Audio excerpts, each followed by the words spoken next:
Assalamu alaikum class 7. Today we will discuss and study in your computer book the chapter number 4, animated CC.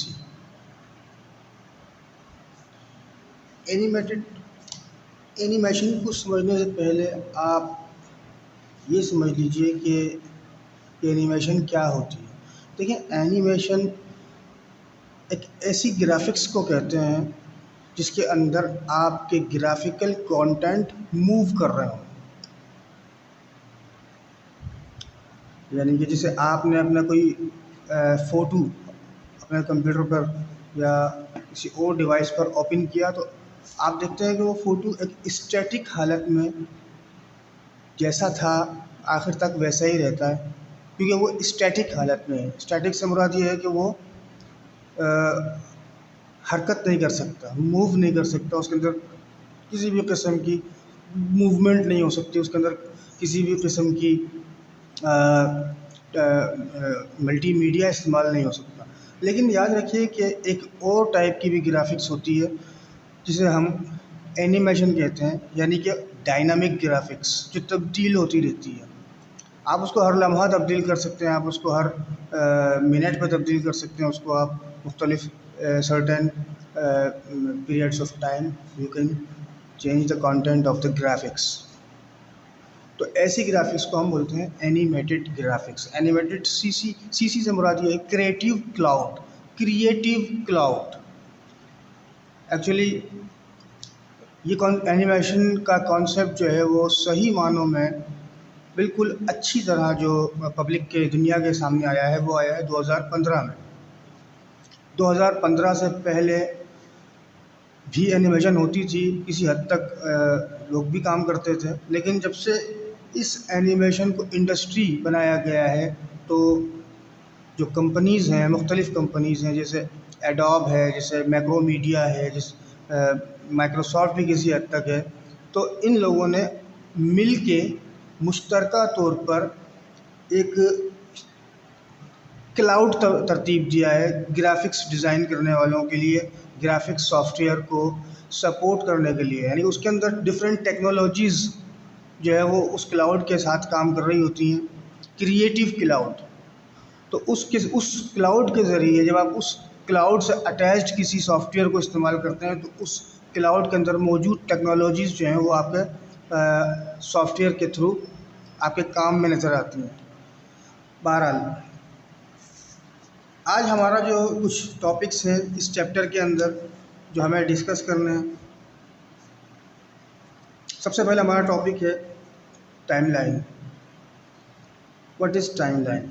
देखिए, animation create करने के लिए आपके पास बहुत सारे सॉफ्टवेयर हैं, लेकिन जो बिगनिंग लेवल पे जिस सॉफ्टवेयर को आम तौर पर इस्तेमाल किया जाता है वो है फ्लैश। कुछ अर्सा पहले इसका नाम था Macromedia, not micromedia, Macromedia, MACRO, Macromedia Flash. तो ये उस वक्त की बात है जब क्रिएटिव क्लाउड सामने नहीं आया था, क्रिएटिव क्लाउड का कोई कॉन्सेप्ट नहीं था। लेकिन उसके बाद जब इस कॉन्सेप्ट के आने के बाद मैक्रोमीडिया से इस सॉफ्टवेयर को इसकी शोहरत देख के, इसकी कारकर्दगी परफॉर्मेंस देख के इसको एडोब कंपनी ने ख़रीद लिया था।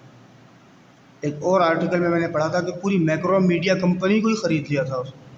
तो उसकी जो प्रॉपर्टीज़ थी वो भी एडोब में शामिल हो गई। तो आजकल इसका नाम है एडोब फ्लैश। एनिमेटेड सीसी इसलिए लगाते हैं ताकि मालूम हो जाए कि भाई इसके अंदर क्रिएटिव क्लाउड की सपोर्ट है। तो जब आप फ्लैश इंस्टॉल करते हैं तो सबसे पहले आप नोट करेंगे कि एक बड़ा सा चौकोर सी जगह आपको नज़र आएगी सामने, दैट इज़ कॉल्ड स्टेज।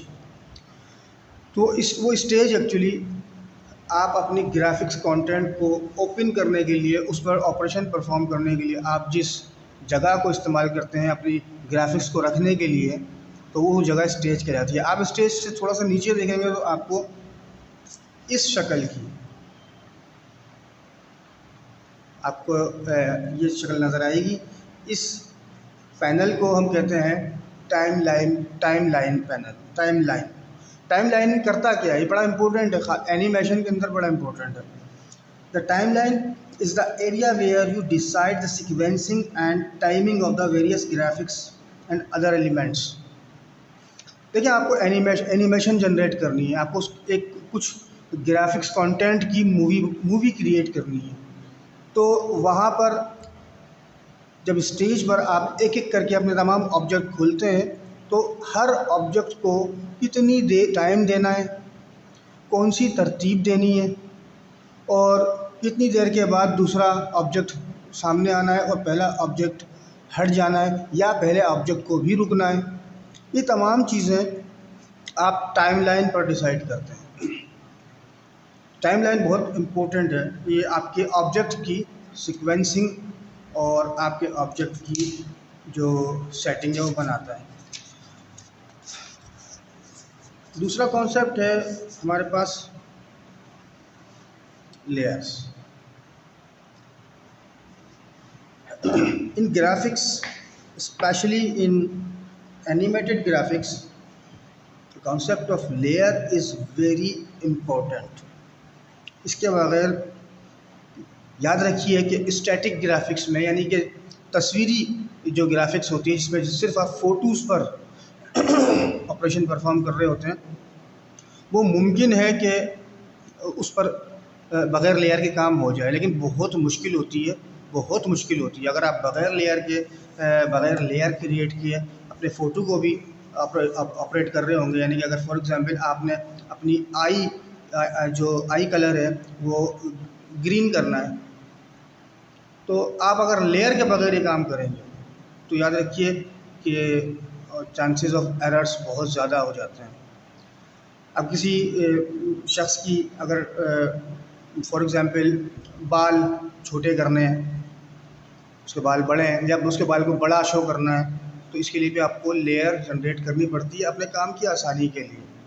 लेकिन याद रखिए कि एनिमेटेड ग्राफिक्स में ये बहुत ज़रूरी हो जाता है, इसके बगैर तकरीबन नामुमकिन हो जाता है एनिमेशन क्रिएट करना।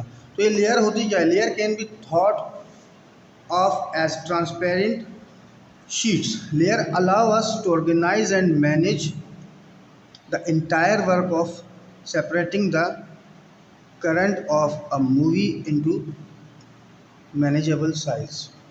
देखिए, इसको आसान लफ्ज़ों में मैं आपको समझा देता हूँ कि मैंने अभी आपको मिसाल दी, अगर किसी का आई का कलर तब्दील करना है, तो या फिर आप ये शो करना चाह रहे हैं अपनी एनिमेशन में कि किसी शख्स की आँखें देखते ही देखते ग्रीन से रेड हो गई। आमतौर पर आपने देखा होगा मूवीज़ में कि वो उसकी आंखें आपके सामने हैं लेकिन वो एकदम से रेड हो गई। तो एक्चुअली वो होता क्या है, वो लेयर्स तब्दील हो रही होती हैं with the help of frames. ये फ्रेम्स क्या होते हैं ये मैं आगे आपको बता दूंगा। ये फ्रेम्स एक्चुअली असल में एनिमेशन पैदा करने का जो बेसिक ज़रिया है वो फ्रेम होते हैं। उन्हीं फ्रेम के अंदर आपने अपनी लेयर्स बनाई हुई होती हैं, उन्हीं फ्रेम के अंदर आपने अपनी कंटेंट सेट की हुई होती है, और उन्हीं को आप सीक्वेंस के ज़रिए और टाइमलाइन के ज़रिए मूव करवाते हैं। तो देखने वालों को ऐसा फील होता है कि कोई मूवी चल रही है, बल्कि जबकि वो आपकी एनिमेशन होती है। तो आपने जब आई का कलर तब्दील करना होगा तो आपको सबसे पहले उस आई को सिलेक्ट करना होगा, और सिलेक्ट करने के बाद उसकी लेयर क्रिएट करनी होगी। वो ट्रांसपेरेंट शीट होती है जब बन जाएगी तो आपको बिल्कुल भी फील नहीं होगा कि कोई लेयर मौजूद है। आप उसी आँख पे काम कर रहे होंगे लेकिन दरअसल आप लेयर पे काम कर रहे होंगे। तो लेयर का अब जिस भी चीज़ पर आप काम करना शुरू करेंगे तो आप सबसे पहले लेयर बनाएंगे। अब आप ये आलम है ग्राफिक्स में काम करने का कि लेयर बनाना अगर आप भूल भी गए तो आजकल जो क्रिएटिव क्लाउड टेक्नोलॉजी है वो खुद ब खुद लेयर जनरेट करती है, आपको बनाने की भी ज़रूरत नहीं। किसी ज़माने में उसको बनाया जाता था, अब वो खुद ब खुद कोई नया ऑपरेशन सिस्टम फील करता है कि कोई नया ऑपरेशन हो रहा है, यानी आँख का कलर तब्दील हो चुका, अब वो लिप्स का कलर तब्दील कर रहा है, तो वो खुद ब खुद लेयर बनाते हैं। अब ये टेक्नोलॉजी सामने आ चुकी है। तो अब बेटा एक और इम्पोर्टेंट टॉपिक है आपका ट्विनिंग। ट्विनिंग एक्चुअली बहुत इम्पोर्टेंट आपका टॉपिक है, और जब इसको समझे बगैर आप हरगिज़ ग्राफिक्स को नहीं समझ सकते। बुनियादी तौर पर आपकी जो ऑब्जेक्ट्स होते हैं उनको ग्राफिक्स उनको एनिमेशन प्रोवाइड करने का वाहिद ज़रिया ट्विनिंग ही होती है। अब देखिए this is the form of animation in which you define the content of the first frame and the last frame of an animation, and animate generate all the frame in between the two frames automatically। मतलब कहने का ये है कि एक मौसर ज़रिया है आपकी ग्राफिक्स कंटेंट को, आपके फ्रेम्स को, आपके लेयर्स को मूविंग हरकत देने का। ट्विनिंग के बगैर you can not move your content. Even आपके पास 100 फ्रेम हो, आपके पास 150 लेयर्स हो, लेकिन आप जब वो मूव ही नहीं करेंगी, टाइम लाइन पे आपने उनकी टाइमिंग भी सेट की हुई है, आपने उनकी सीक्वेंस भी सेट की हुई है, लेकिन अगर वो मूव ही नहीं करेंगी तो आप खुद सोचें कि क्या एनिमेशन बन सकती है? एनिमेशन तो नहीं बनेगी, क्योंकि वो मूव ही नहीं हो रही है। तो उसके अंदर मूवमेंट पैदा करने का वाहिद ज़रिया है ट्विनिंग। तो ट्विनिंग हमारे पास दो किस्म की होती है, एक होती है हमारे पास मोशन ट्विनिंग और एक होती है हमारे पास शेप ट्विनिंग। मोशन ट्विनिंग क्या होती है? ये नाम से जाहिर है कि ये आपके ग्राफिक्स कंटेंट को मोशन देने के लिए, हरकत देने के लिए, यानी कि अगर आपने फॉर एग्ज़ाम्पल एक मिसाल दे देता हूँ मैं समझाने के लिए कि एक बलून है। अब वो बलून आपने शो ये करना है अपने एनिमेशन में कि वो बलून वो उड़ रहा है, जैसे जैसे वो बुलंदी पे जाता है तो उसका कलर तब्दील हो रहा है। यानी कि आपने छोड़ा उसको रेड कलर का, थोड़ी सी हाइट पर गया तो वो ग्रीन हो गया, थोड़ी सी और हाइट पर गया तो वो ब्लू हो गया। तो वो छोड़ा आपने कैसे है उसको कि आपने बुनियादी तौर पर आज जब आपने उसको रिलीज़ किया तो आपने उसको ट्विन किया। आपने 3 फ्रेम लगाए हुए थे, एक ग्रीन कलर का उसमें इमेज था, एक में ब्लू कलर का इमेज था, एक में रेड कलर का इमेज था। तो आपने इनको टाइमिंग सेट की और आपने इनके कलर सेट किए और आपने इनकी सीक्वेंस सेट की कि पहले जब रिलीज़ होगा बलून तो कौन सा कलर आएगा। तो सबसे पहले आपने रेड कलर और एक इमेज, रेड कलर का इमेज उसको सेट किया एक लेयर बना के। उसके बाद सेकंड फ्रेम के अंदर आपने ग्रीन कलर को सेट किया एक लेयर बना के, और फिर थर्ड में आपने सेट किया ब्लू कलर को एक लेयर बना के तीसरे फ्रेम को।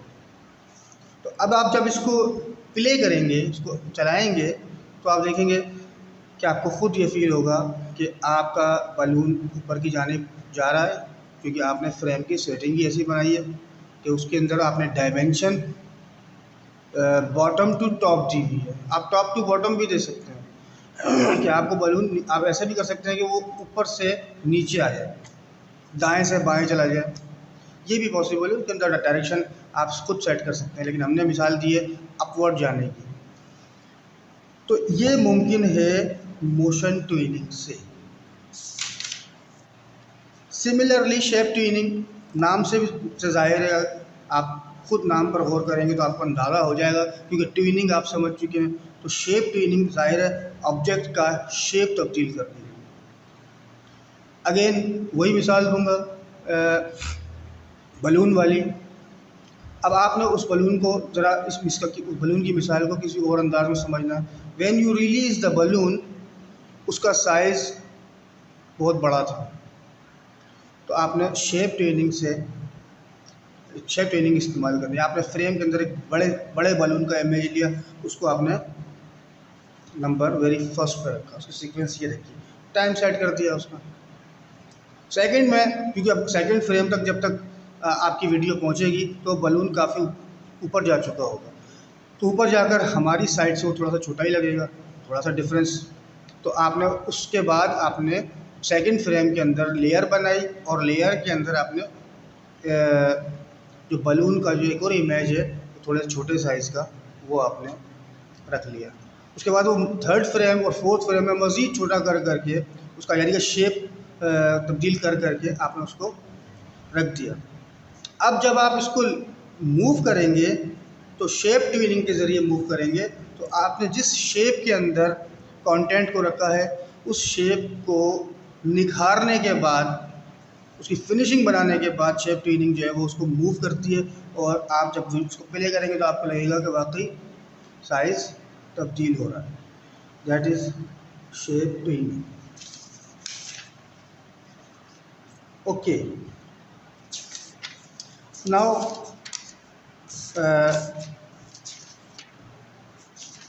the last but very important topic,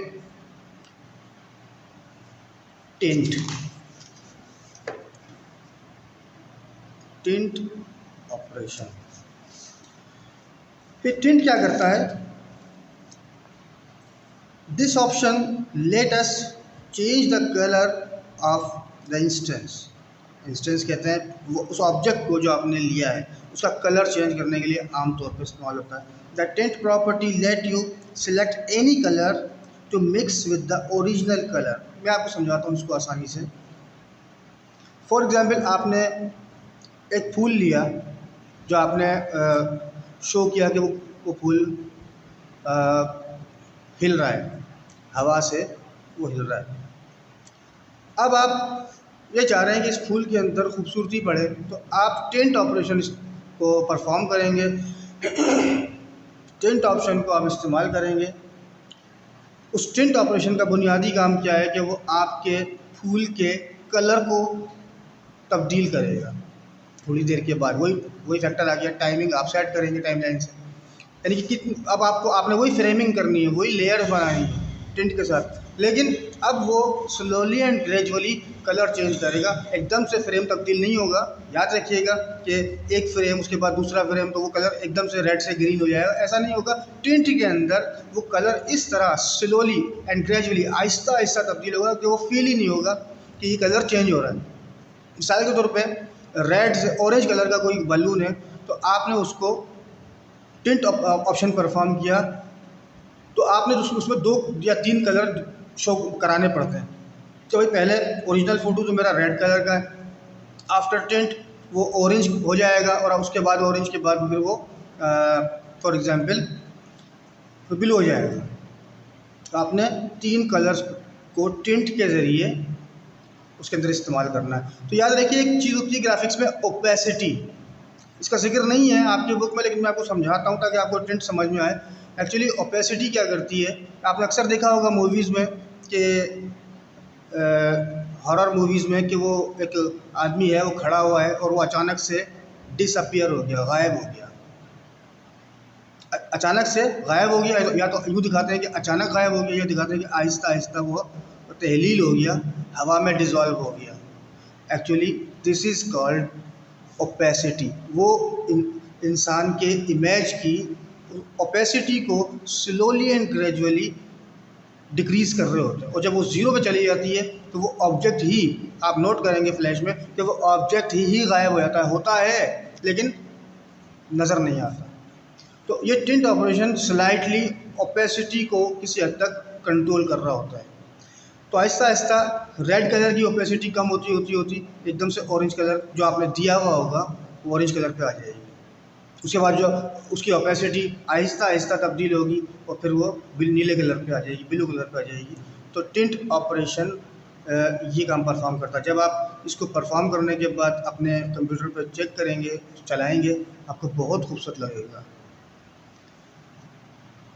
okay students, तो एनिमेट सीसी का जो चैप्टर है बेटा, ये आपने स्टडी करना है। इसके नोट्स आपको प्रोवाइड कर दिए गए होंगे। और जिसको जिसको नहीं मिले वो आके प्लीज़ इसको ले ले। मैंने इसको समझा भी दिया है। ये क्लासरूम पे इंशाल्लाह जो सॉफ्टवेयर एप्लीकेशन है उस पर भी अनाउंसमेंट करूँगा। मैं उसके ऊपर आपको जो है असाइनमेंट वगैरह भी दूँगा, तो आप उसको चेक करते रहें और ड्यू डेट पे अपने असाइनमेंट को सबमिट कराइएगा। अदरवाइज़ आपके साथ फिर वो आप ये ना कहें कि सर हमारे साथ ज़्यादती कर गए, अब हमें मौका मत दें। तो आप इसको फर्स्ट ऑफ ऑल आपने इस चैप्टर को जो मैंने समझाया है उसको उन बातों को जहन में रखते हुए इस चैप्टर को स्टडी करें। Thank you.